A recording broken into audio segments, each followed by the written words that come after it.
തളിപ്പറമ്പിലെ P ബാലകൃഷ്ണന്റെ കോടിക്കണക്കിന് രൂപയുടെ സ്വത്ത് തട്ടിയെടുത്ത കേസിന്റെ ചുരുളഴിയുകയാണ്. പ്രധാന പ്രതി കെ വി ജാനകി അറസ്റ്റിലായി കഴിഞ്ഞു.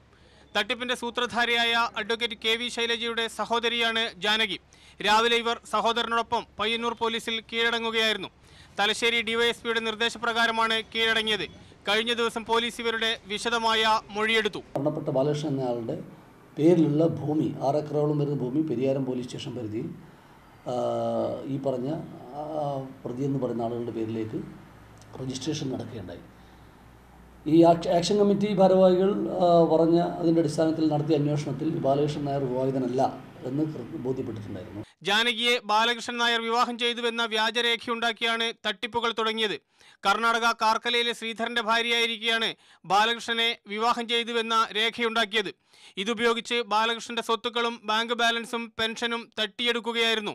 എന്നാൽ ഇതെല്ലാം ശൈലജയും അവരുടെ ഭർത്താവ് കൃഷ്ണകുമാറും പറഞ്ഞതനുസരിച്ച് ചെയ്തതാണെന്ന് ജാനകി പോലീസിൽ നൽകിയിട്ടുണ്ട്. പണമോ സ്വത്തുക്കളോ തനിക്ക് ലഭിച്ചിട്ടില്ലെന്നും ജാനകി നൽകിയ മൊഴിയിലുണ്ട്. വ്യാജരേഖയുണ്ടാക്കിയ തഹസിൽദാർ, സഹായം നൽകിയ വില്ലേജ് ഓഫീസർ, മുനിസിപ്പൽ ജീവനക്കാർ, മറ്റ് സഹായികൾ എന്നിവരെയെല്ലാം കുറിച്ച് പോലീസിന് വ്യക്തമായ സൂചന ലഭിച്ചു കഴിഞ്ഞു. മാതൃഭൂമി ന്യൂസ്, കണ്ണൂർ.